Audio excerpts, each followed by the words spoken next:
Hello friends, my name is Rachna Dutta और आप देख रहे हैं मदर दिल से। आज हम बात करने वाले हैं एमनियोटिक फ्लूइड के बारे में कि एमनियोटिक फ्लूइड होती क्या है, इससे बेबी पर मतलब क्या प्रभाव पड़ता है, मतलब क्या फ़ायदे होते हैं बेबीज़ को एमनियोटिक फ्लूइड के, किस तरीके से ये जनरेट होता है, किस तरीके से ये यूट्रस में आता है और अगर ये कम या ज़्यादा हो जाता है तो इससे बेबी के विकास में क्या बाधाएं पड़ती हैं और इसे किस तरीके से नापा जाता है। तो आज हम इन सभी बातों पर बात करने वाली हैं, तो चलिए हम वीडियो शुरू करते हैं।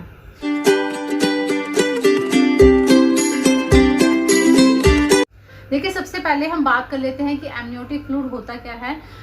जब हम प्रेग्नेंट होते हैं तो हमारा जो यूट्रस होता है, ऐसा नहीं कि बेबी जो है यूट्रस से ही चिपक जाता है, क्योंकि हमारी प्रेगनेंसी जो होते ठहरती है वो यूट्रस में ठहरती है, तो वो सीधा यूट्रस में ना होकर यूट्रस के अंदर जो बेबी होता है वो 2 मेम्ब्रेन से घिरा होता है। जो आउटर मेम्ब्रेन होती है उसको हम कोरियन बोलते हैं और अंदर वाली जो होती है वो हम उसे एम्नियोन बोलते हैं। एम्नियोन के अंदर जो होता है एक द्रव होता है, यानी कि एक लिक्विड होता है। लिक्विड से ही बेबी जो है पूरी तरीके से घिरा रहता है। ये जो लिक्विड होता है ये पूरा टाइम तक बना रहता है, यानी कि जब से हमने कंसीव किया हो धीरे धीरे करके ये बनता रहता है और जब तक हम बेबी डिलीवर नहीं करते तब तक ये हमारे बेबी के आसपास रहता है। और ये जो बेबी के आसपास रहता है ये मतलब बेबी इसके अंदर पूरे टाइम तो है एकदम झूला, जैसे हम झूलते हैं ना, वैसे ही पूरे टाइम झूला झूलता रहता है, यानी कि फ्लोट करता रहता है। तो इसके बहुत ज़्यादा फायदे हैं, बेबी को इससे पहुंचता है, क्योंकि इसी के अंदर बेबी का पूरे तरीके से विकास होता है। तो इसका क्या होता है, इसमें इसके जो एमनियोटिक फ्लूइड होता है इसमें ना कमी आनी चाहिए ना ये बहुत ज़्यादा बड़ा होना चाहिए। तो ये एमनियोटिक फ्लूइड जो होता है ये बहुत तरीके से हेल्प करता है बेबी को। इसमें से पहला फ़ायदा ये है कि इसमें बेबी क्या होता है, एक बच्चे को ये सुरक्षित रखता है बाहर के वातावरण से। यानी कि बाहर क्या होता है, कभी सर्दी होती है कभी गर्मी होती है, तो क्या होता है एनवायरनमेंट में चेंजेस आते रहते हैं, लेकिन ये क्या होता है कि एक अनुकूल वातावरण देता है, एक ऐसा एटमॉस्फेयर देता है बेबी को जो बेबी के विकास के लिए बहुत ज़्यादा हेल्पफुल रहते हैं। यानी कि एक ये रूम टेम्परेचर जितना मतलब बेबी को मतलब वातावरण अंदर का होना चाहिए, जो टेम्परेचर होना चाहिए उसको मेंटेन रखता है ये पानी। दूसरा ये है कि बच्चों का जो बच्चे का इसमें सही से विकास होता है, यानी कि फेफड़ों का विकास होता है, पाचन तंत्र जो होता है उसमें परिपक्व हो जाता है और इसमें जो बेबी का जो फुल विकास होता है, जो पूरा विकास होता है वो अच्छे से हो जाता है।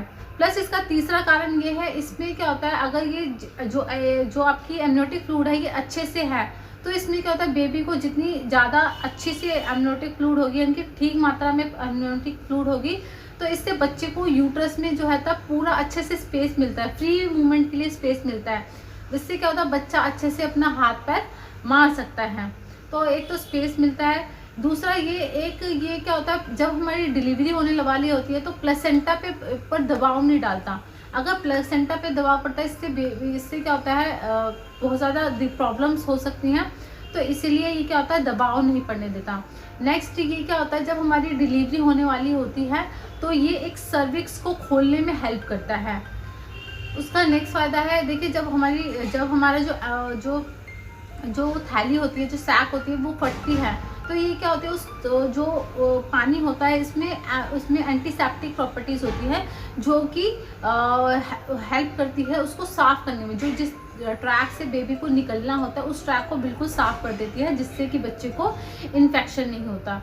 और इसका अगला फ़ायदा ये भी है कि ये इससे बेबी को जब पूरा टाइम बेबी अंदर सुरक्षित रहता है, इसमें बेबी को किसी तरीके का इन्फेक्शन नहीं होता। और ये जो एमनियोटिक फ्लूइड होता है, अगर आपने सुना होगा एमनियोसिंथेसिस का टेस्ट होता है, तो यही पानी लेकर टेस्ट होता है बेबी का।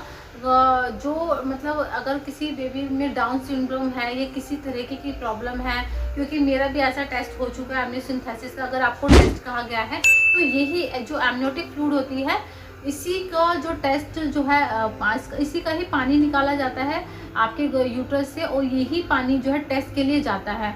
तो इस पर मैं एक वीडियो बना चुकी हूँ, आप डिस्क्रिप्शन बॉक्स में इसका लिंक देख सकते हैं और आई बटन पे भी क्लिक कर उस वीडियो को वॉच कर सकते हैं।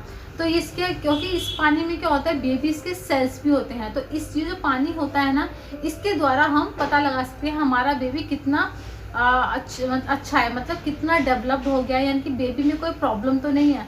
तो इन सभी बातों का भी हम एमनियोटिक फ्लूइड से पता लगा सकते हैं। देखिए, जो एमनियोटिक फ्लूइड का लेवल होता है ये हर 3 घंटे में चेंज होता रहता है, कम या ज़्यादा होता रहता है, बट ये एक सर्टेन जो मतलब इसका वॉल्यूम होता है उसको मेंटेन करता है, यानी कि बहुत कम नहीं कर देता या बहुत ज़्यादा रहता। अब हम बात करेंगे कि इसका लेवल क्या होता है। देखिए, इसका जो लेवल होता है ना ये मेंटेन रहता है, मतलब बहुत ज़्यादा नहीं होता या बहुत कम नहीं होता। जो एक अगर हेल्दी प्रेगनेंसी है आपकी तो ये मेंटेन रहता है। अब ये आता कहाँ से है पानी? देखिए, जो आपका जो मदर का ब्लड सर्कुलेशन होता है, ब्लड सर्कुलेशन के थ्रू आता है, कुछ बेबी के थ्रू आता है, कुछ मेम्ब्रेन से आता है। तो ये सबका यही सभी जो है सोर्सेस हैं इसके। अब ये जाता कहाँ है पानी इस जो, क्योंकि ये कम भी होता है। तो देखिए, जब 20 वीक्स होते हैं, जब 20वां हफ्ता होता है, तो क्या होता है बेबी इसको निगलता भी है। तो ये क्या होता है, जब निगलता है तो वो जो एमनियोटिक फ्लूइड होती है वो कम हो जाती है, और जो मेम्ब्रेन्स भी होती है वो भी थोड़ा ऑब्जॉर्व करती है, तो इसके थ्रू भी ये थोड़ा कम बढ़ती होता रहता है। बट ये लेवल जो होता है इसका मेंटेन करके रखता है। और इसमें होता है जो आपका जो ये पानी होता है, पहले जो 20 वीक से पहले क्या होता है, ये जो ज़्यादातर जो पानी होता है, इसका वाटर बनता है वो मदर के द्वारा ही बनता है। लेकिन जब वो 20 वीक्स के बाद जो इसका पानी होता है वो पूरी तरह मतलब ज़्यादातर जो पानी होता है ये इसके यूरिन के द्वारा, जितना पानी जो एमनियोटिक फ्लूइड बनता है ये यूरिन के द्वारा बनता है, क्योंकि बेबी 20 वीक में यूरिन पास करने लग जाता है। तो वो पानी क्या करता है, प्रोसेस चलता रहता है, वो पानी को स्वेलो करता है, फिर वो किडनीज के थ्रू अपना यूरिन के जरिए वो निकाल देता है। तो इस तरीके से पूरा प्रोसेस चलता रहता है। तो एक जो एडिक्वेट इसमें लिखा होता है ना, आपका जो आपकी रिपोर्ट होती है उसमें लिखा होता है एडिक्वेट एमनियोटिक फ्लूइड। तो इसी का मतलब ये होता है कि मतलब आपकी जो एमनियोटिक फ्लूइड है वो मतलब ठीक है, मतलब बिल्कुल पर्याप्त है, मतलब ना कम है ना ज़्यादा है, जितना बेबी को चाहिए जेस्टेशनल एज के अकॉर्डिंग। जेस्टेशनल एज यानी कि जो जितना बेबी का एज है, 12 वीक्स है, 13 वीक्स है, 15 वीक्स है, तो उसके अकॉर्डिंग वो पर्याप्त है। ये अब कैसे पता लगाएं कि कितना होना चाहिए? देखिए, ये जेस्टेशनल एज के अकॉर्डिंग वेरी करता है, यानी कि अगर बेबी की एज 12 वीक्स है तो इसका मोटा आपकी जो एमनियोटिक फ्लूइड है वो 50 ml होगी। अगर ज़्यादा है, यानी कि आपकी जो जेस्टेशनल एज है, यानी कि बेबी की जो एज है वो आपकी 20 हफ्ते है, 20 हफ्ते में यानी कि 20 वीक्स है, तो इसकी जो आपकी एमनियोटिक फ्लूइड होगी वो 400 ml के करीब होगी। अगर हम और आगे जाएं, अगर जेस्टेशनल एज आपकी होगी 36 से 38 के अगर बीच में होगी, तो जो ये एमनियोटिक फ्लूइड होती है वो 1 लीटर तक हो सकती है, ये थोड़ा कम या ज़्यादा हो सकती है। और ये जो अब जब 36 या 38 वीक्स होते हैं तो उसके बाद ये क्या होते हैं, कम होने लगते हैं, क्योंकि बेबी का जो साइज़ होता है वो थोड़ा बड़ा हो जाता है, बड़ा होने लगता है, बेबी को स्पेस कम मिलता है और एमनियोटिक फ्लूइड भी कम हो जाती है। तो जब 40 वीक यानी कि फुल टर्म होता है तो इसका जो मतलब वॉल्यूम रहता है ये कम हो जाता है, ये 1 लीटर से कम होकर ये हो जाता है 600 से लेके 800 के ml के बीच में रह जाता है। तो ये इसका पूरा वॉल्यूम रहता है। अब हम बात करेंगे कि जैसे कि मैंने बताया एडिक्वेट, तो मैंने बता ही दिया कि इसका मतलब क्या है, एडिक्वेट एमनियोटिक फ्लूइड यानी कि पर्याप्त है। लेकिन आपने अपनी रिपोर्ट में ये भी पढ़ा होगा एमनियोटिक फ्लूइड इंडेक्स, और आपने सेंटीमीटर में देखा होगा आप, ये जो एमनियोटिक फ्लूइड होती हैं वो इसलिए होता है, और जो मैंने बताई है आपको ml में बताइए, लीटर में बताइए, वो इसलिए होता है ये सेंटीमीटर में, क्योंकि हम डॉक्टर्स क्या होते हैं ना, वो जो आपका पूरा जो यूट्रस होता है, यूट्रस को 4 पार्ट्स में डिवाइड करते हैं, और जो सबसे गहरी ज़्यादा पॉकेट होती है एमनियोटिक फ्लूइड की वो चेक करते हैं। फिर उस जितना वो सेंटीमीटर आता है उस सेंटीमीटर के हिसाब से चारों भागों को प्लस कर देते हैं, और जितना वो बनता है उसके हिसाब से आपका एमनियोटिक फ्लूइड बनता है। तो ये पूरा इंडेक्स होता है, यानी कि अगर आपका जो एमनियोटिक फ्लूइड इंडेक्स है वो 5 से लेकर आपका 24 तक है तो ये बिल्कुल ठीक है, आपको घबराने की ज़रूरत नहीं है। लेकिन अगर 5 से एमनियोटिक जो फ्लूइड है 5 सेंटीमीटर से कम है तो भी ये घबराने वाली बात है, अगर 24 से ज़्यादा है तो भी ये घबराने वाली बात है।